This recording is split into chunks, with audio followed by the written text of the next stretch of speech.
There you go, unmuted. Welcome back to the Pleb Underground, the signal without the slop. I am your host, Phil. Let's take a look at the stories we are going to be diving into today. So the Trump Bitcoin statue, not as exciting as everybody thinks it is. Of course, we're going to have to bring the truth. I know it sucks, but that's what we're here for. Paper Bitcoin summer updates. I know, right? It seems like what, a week since we've had an update. It's almost like it's dying down a little bit, huh? Dying down.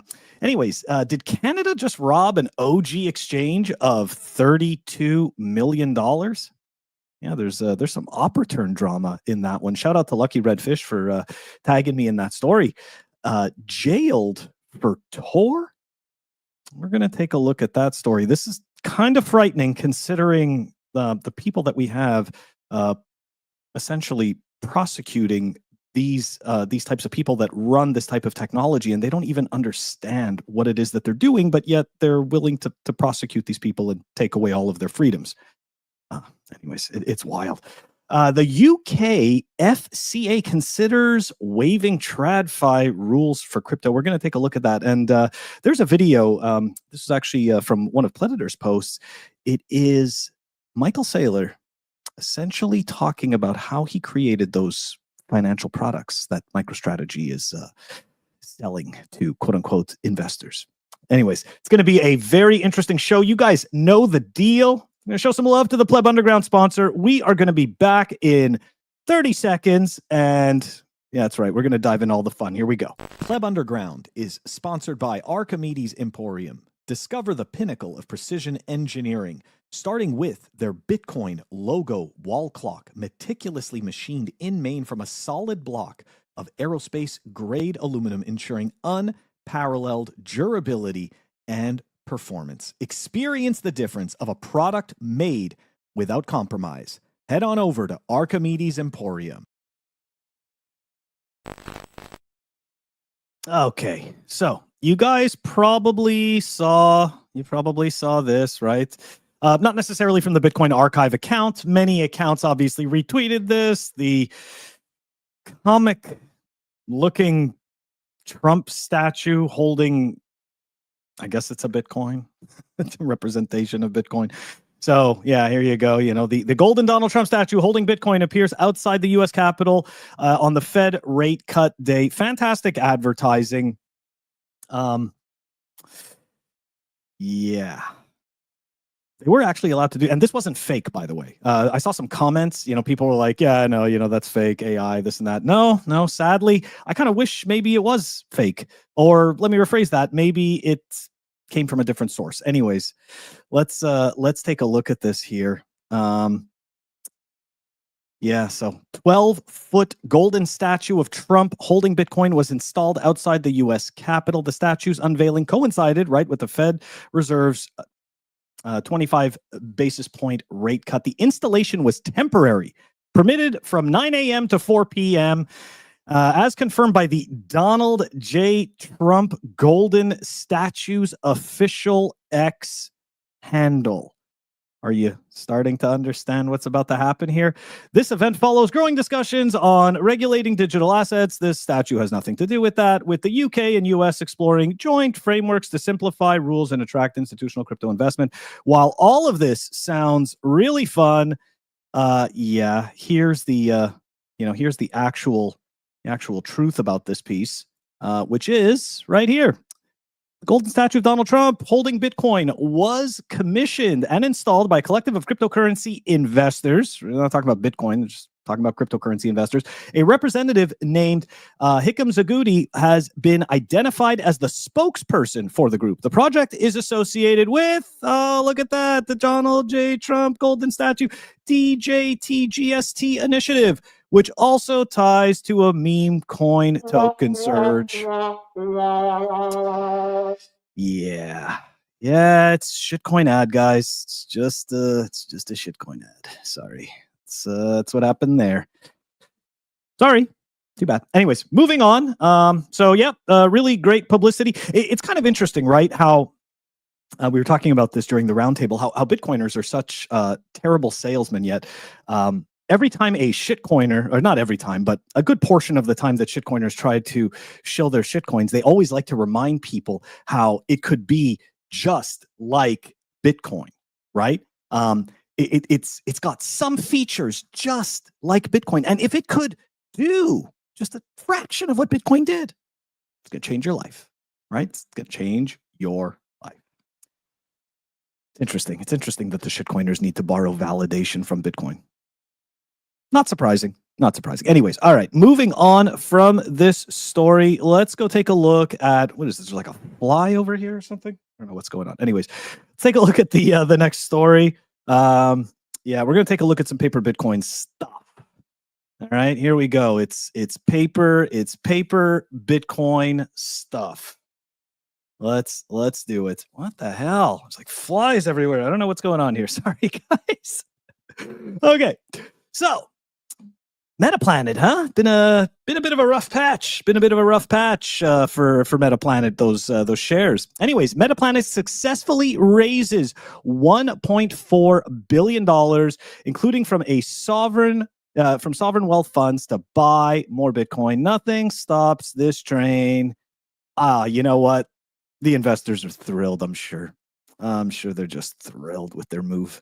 And of course, right, you know, the whole carrot on the end of the stick is, you know, this is going to be worth so much more based on their Bitcoin holdings. They're going to be able to create financial products the same way that MicroStrategy is. And, you know, speaking about those financial products, at Strategy Day back in May, Saylor had some pretty interesting comments about how these products came to being. And we're just going to take a quick look at this.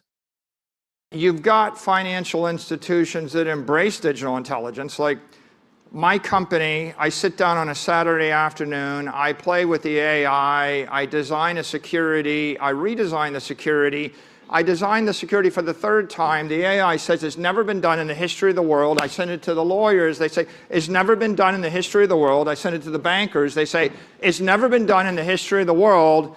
And then they come up with one little quibbling concern like, oh, there might be a fast pay issue and it's unsolvable. And then after 2-3 weeks of tradition, I go back to my AI and I say, is there a solution to the fast pay issue? And it says, yeah, make the liquidation preference floating. Okay, where's the floating liquidation preference come from in our prefs? It's because there's a fast pay issue in the prefs and you can't sell them above par without that floating liquidation preference.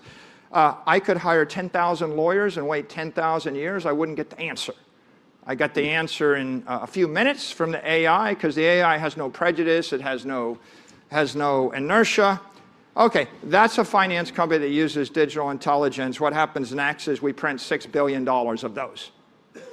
What happens without AI? We sell zero. Everyone says, well, what's the killer use case of AI? Well, maybe design a security and sell billions of dollars a month of it. That might. So look, I'm not saying this falls apart, right? So you guys know for the people who pay attention to this channel, you know my stance, right? He's doing an experiment, right? If you think for a second that it's not, it's important to understand that he went to the financial alchemists and they couldn't understand what he was doing.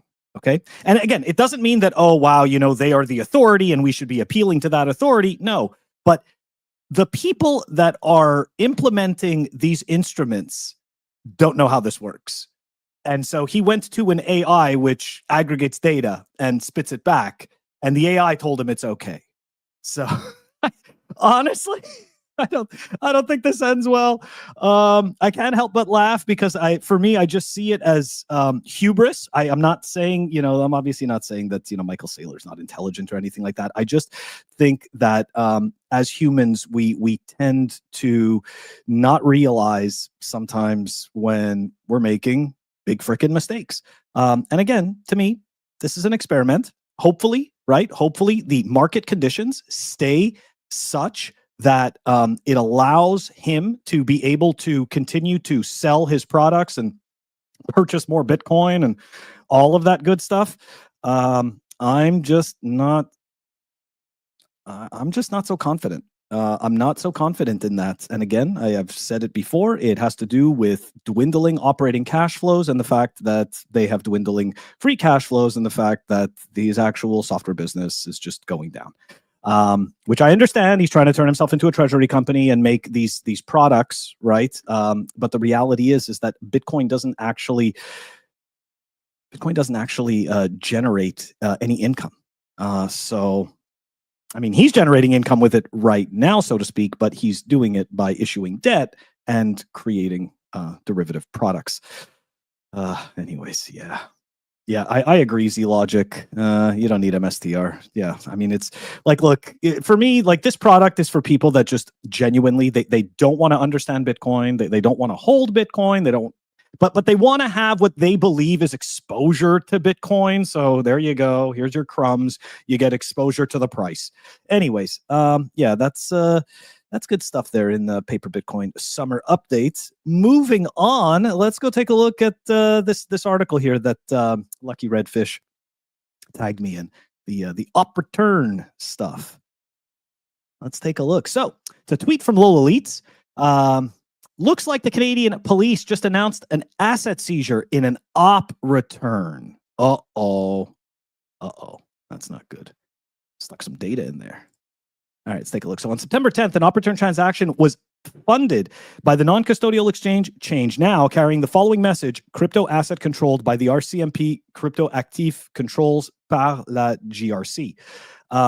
The Bitcoin address associated with the op return began loading up on hundreds of Bitcoin, all coming from the exchange Trade Ogre. Yeah. The op return message appears to be either be some twisted joke to blame the Canadian government for a hacker exit scam of Trade Ogre, or an officer of the RCMP with a particular sad sense of humor thought it would be funny to ridicule Trade Ogre users who just lost millions of dollars. And of course, granted, right? The RCMP, right? The Canadian, the Royal Canadian Mounted Police. There's no requirement, right, to put a message in an op return code to let them know that these funds were seized. I personally believe it is a practical joke. Obviously, I'm going to be following the story to see if we get any kind of clarity on it. But I don't buy that it's the Canadian government, and more specifically, I don't buy that it's the RCMP. So yeah, the RCMP is like equivalent to the US the staties. It was like state police. Anyways, all right. Moving on. Well, it gets worse, guys. It gets worse. The stuff for privacy and freedom, right? Personal freedom and privacy. It's just like we just can't seem to catch a break.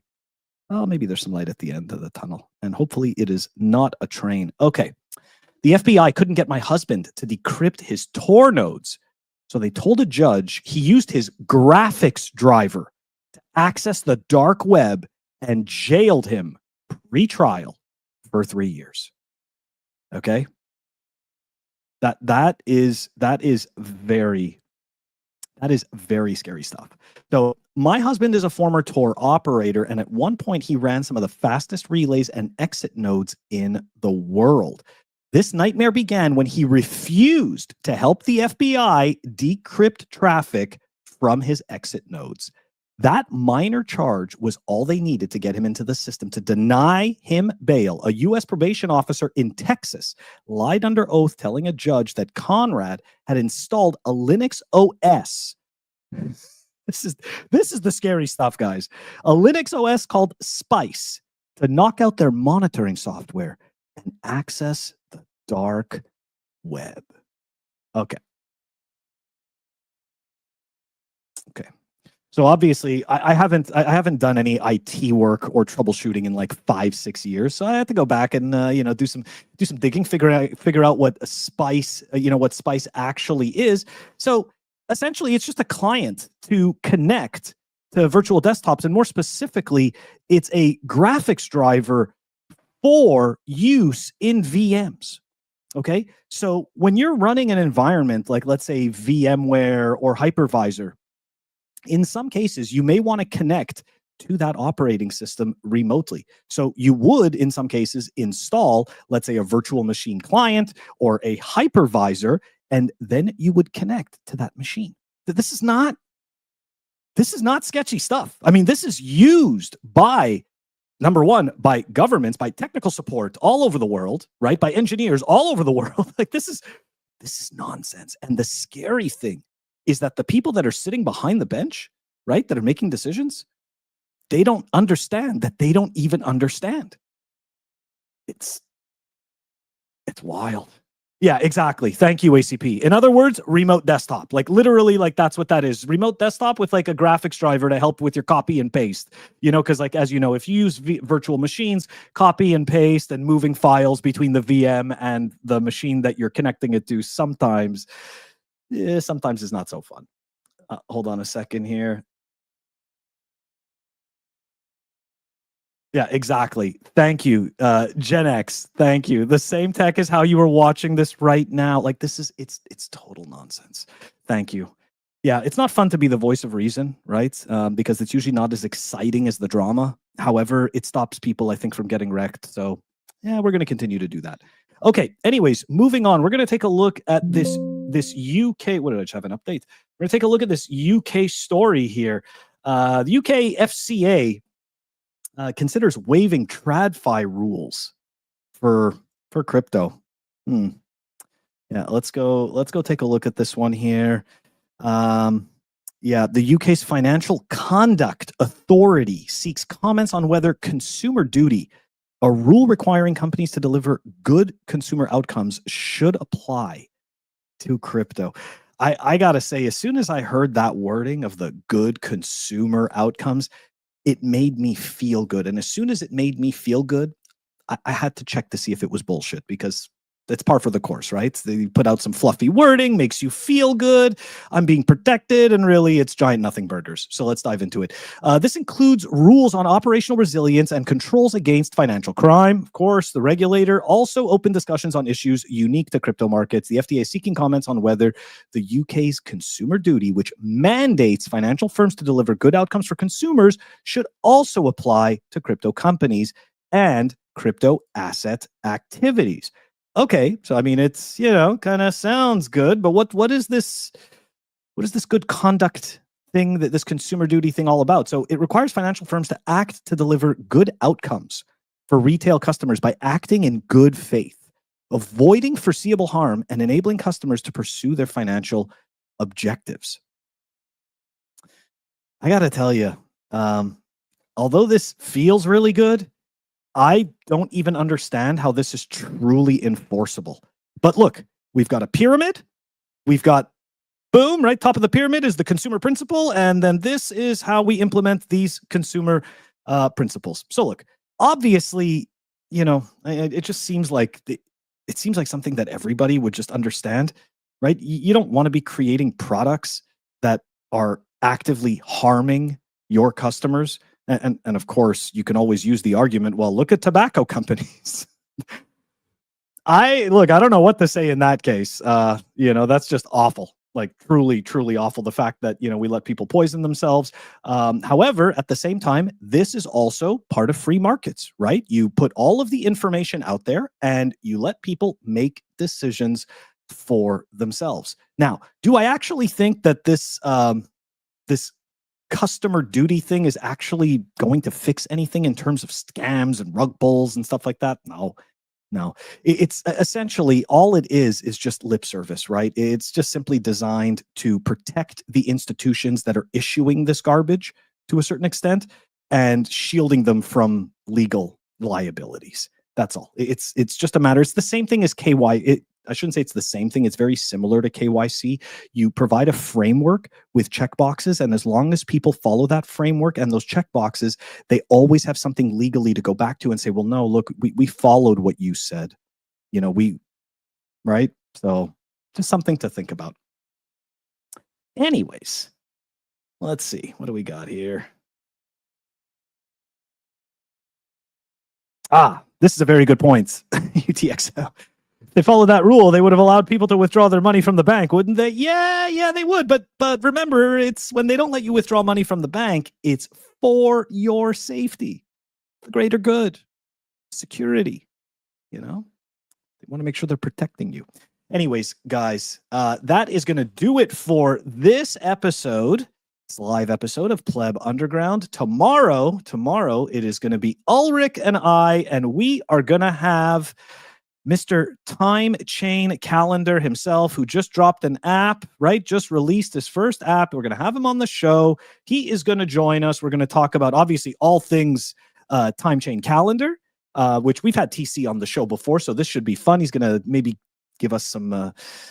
maybe he's going to tease us as to some of the features that are coming out. But as well, right, we're going to talk about some other stuff, right? Maybe some UTXO management. I know that TC loves to educate and loves to explain different aspects, complicated aspects of Bitcoin very simply, and we're going to take advantage of that, right? Take advantage of that. Anyways, guys, it's going to be a great show. I hope you join us, and I will see you tomorrow. Have a great rest of the day.